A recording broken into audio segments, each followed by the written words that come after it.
Hey everyone, welcome back to another week of Lessons for Code in Place. My name is Brum, and as you might have been able to tell, I'm not Chris or Meran, but unfortunately you're stuck with me for today's lesson.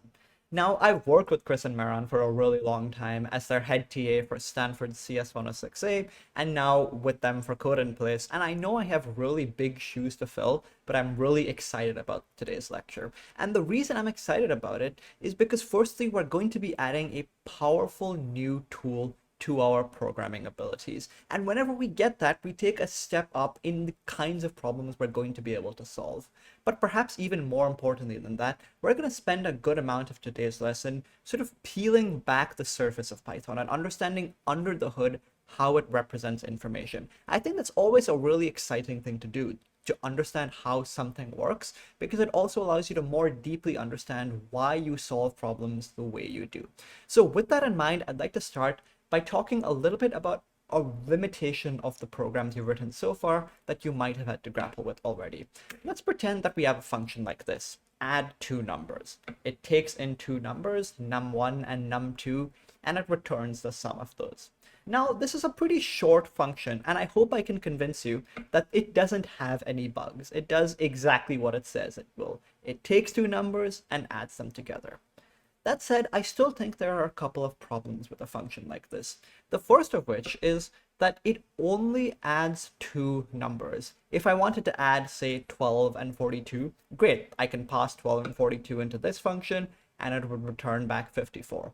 But if I wanted to add three numbers, or four numbers, or five numbers, this function wouldn't do it for us. It can only accept two numbers at a time. So if I wanted to add three numbers, what I probably would need to do is write another function, add three numbers, which takes in three parameters and returns the sum of three parameters.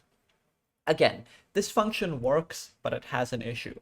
Firstly, it only accepts three parameters, meaning that if I wanted to add two numbers, I couldn't use it. I'd have to use add two numbers instead. And if I wanted to add four or five or six numbers, I couldn't do that either. So if I wanted to add four numbers, what I would need to do is write another function, add four numbers, that takes in four parameters, num1, num2, num3, and num4, and returns the sum of all four of those parameters here. So like I said, this works. There's nothing stopping you from writing and using these functions, but you might be getting the sense that this is kind of an annoying way to solve this problem, right? Like anytime you want to add together a bunch of numbers, you need to write a new function that knows exactly how many numbers to add together. But you can also imagine that as someone using these functions, it would get a little annoying because you would have to know exactly how many things you are adding together and which function to use before you started running your program. You wouldn't be able to, for example, just get a bunch of numbers from the user and add all of them together because you wouldn't be sure how many numbers the user would input in the first place. So why are we talking about all of this? We're talking about all of this because I think it would be really nice if instead of having to write add two numbers and add three numbers and add four numbers and so on, I could just write a function called add many numbers that took however many numbers I wanted it to take and returned the sum of all of those numbers. So I could pass in just two numbers, I could pass in five numbers, I could pass in 600 numbers if I wanted, and the function would just do what I wanted it to do. Now, I want to be clear. The code that's on the slide over here is not valid Python. If you copied and pasted this into the IDE, it would show you a terrifying error message. But that's not a problem, because what we're going to do in today's lecture is figure out how to write programs that can reason about arbitrarily many values. So rather than specifying exactly how many parameters a function takes, it can take in however many numbers we want it to. So that's where we're going today. In order to get there, we have a few learning goals. We need to start by understanding what a data structure is. That's a different kind of variable that we haven't really used in this class so far.